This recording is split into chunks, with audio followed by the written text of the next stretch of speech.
Breakfast with me, Alan Hubbard. Sign language interpreter this morning is Gideon Miner, and these are the stories that are making headlines in the country.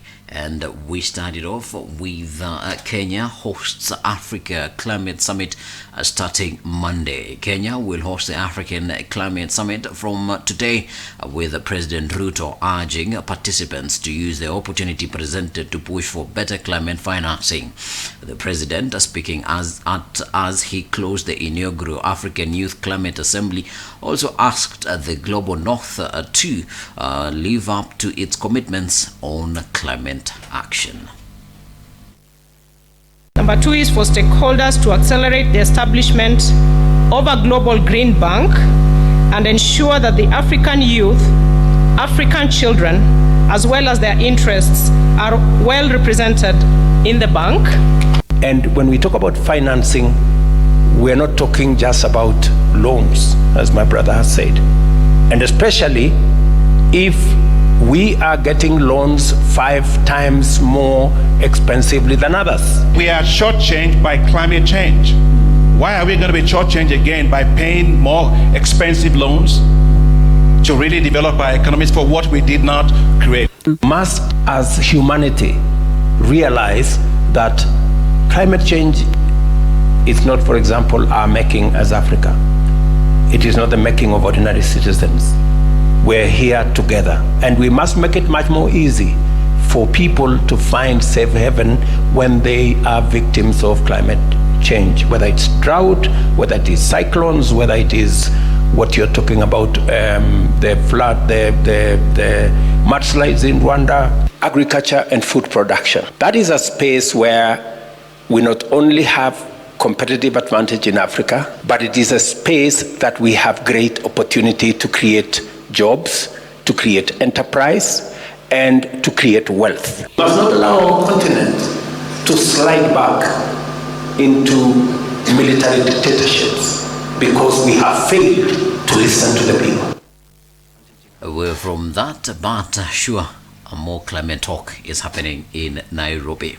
Now, civil society groups protest alleged exclusion from a climate summit. A section of civil society groups have faulted the climate summit organizers for allegedly sidelining civil society groups from participating in the summit. The non-state actors also expressed disappointment with the agenda and organization of the summit. The group, calling itself Pro-African Climate Justice Alliance, claims that the summit is dominated with Western interest. The hallmark of the organizational confusion and inertia manifests in the accreditation process, where exhausted delegates are tossed from the accreditation venue to the Ministry of Environment for clearance process for what is said to be approval. Has been a little bit of problems in terms of accreditation and the link of the two conferences happening together in the accreditation has to be addressed. And I spent quite a lot of time last night. I think we were talking with summit organizers have deliberately failed to ensure adequate participation and consultation of non-state actors, especially those from the most vulnerable and marginalized communities, in planning and implementation of the summit. Though we have a few hours to the kickoff of the summit, we still think that President Ruto and the African Union have an opportunity to rethink the agenda to allow more space for dialogue and action on climate justice, adaptation, finance, loss and damage, and human rights.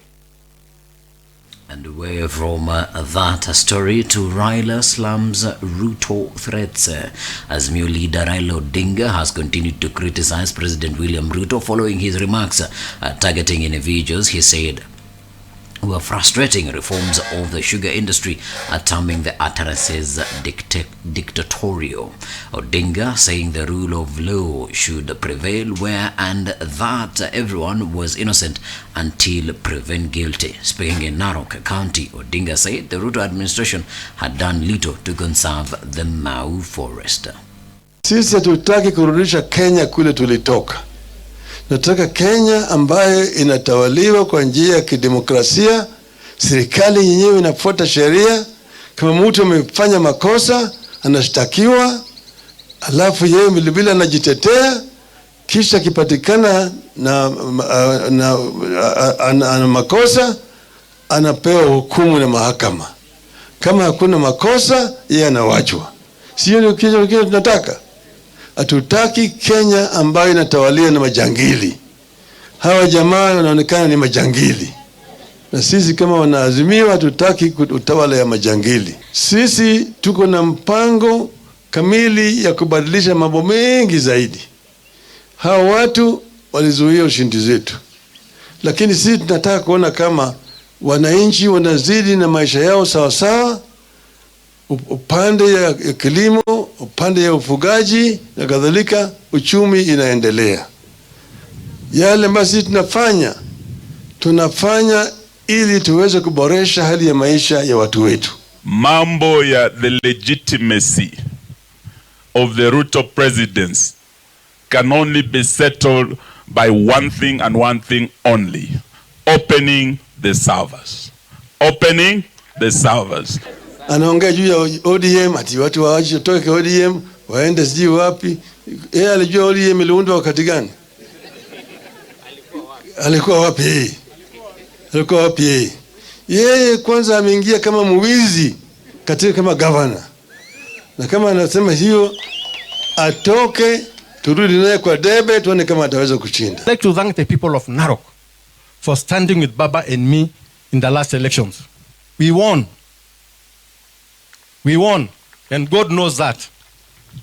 But the usual thieves, the usual criminals took away our victory. But God knows they'll pay for it one day.